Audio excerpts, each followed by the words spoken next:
করেছিলাম, এটার জন্য আমাকে বাধা দেওয়া হয়েছিল। আমি বলেছিলাম ইসলাম এবং কোরআন এটা যে আমার ধর্ম, এটা যে আমার ধর্মীয় কিতাব, এটা জাস্ট মুখে বললে হবে না, বরং আগামীর পার্লামেন্ট চলতে হবে, প্রত্যেকটা পার্লামেন্টের আইন হবে আল্লাহর কোরআনের সংবিধান দিয়ে।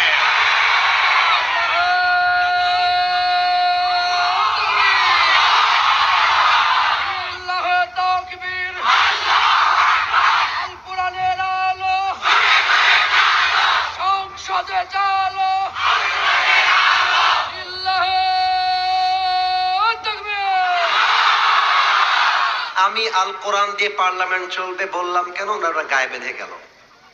বাপের নাম ভুলাই দিয়ে আসছি একেবারে জায়গা মতো।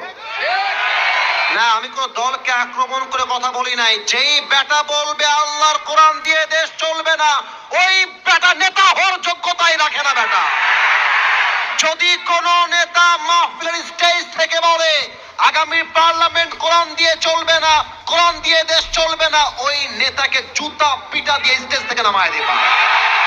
আমার কথা স্পষ্ট ভাষায় বলছি, শোনেন। এখানে বিএনপির লোক থাকতে পারেন, জামাতের লোক থাকতে পারেন, I respect you from my heart.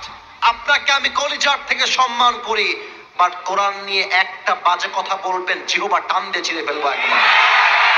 একটা জায়গায় সেন্টিমেন্ট খুবই ক্লিয়ার, এটা কোন জামাতের নির্দিষ্ট দাবি নয়, এটা 18 কোটি মুসলমানদের কলিজার দাবি।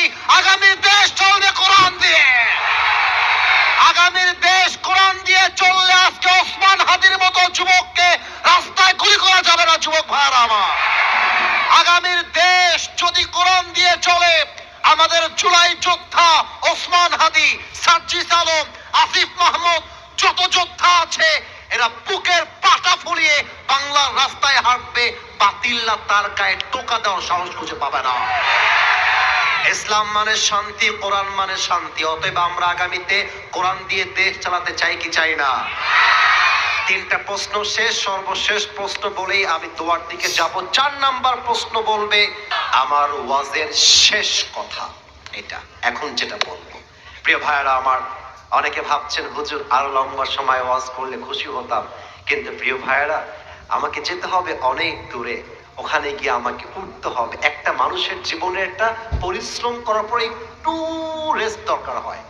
আমি ওদেরকে বলে আসছি 1 ঘন্টা, 1 ঘন্টা হয়ে গেছে, কিন্তু বগুড়ার মাটিতে কখনো নিয়ম কানুন দিয়ে ওয়াজ হয় না, বগুড়ার মাটিতে ভালোবাসা দিয়ে হিসাব করতে হয়।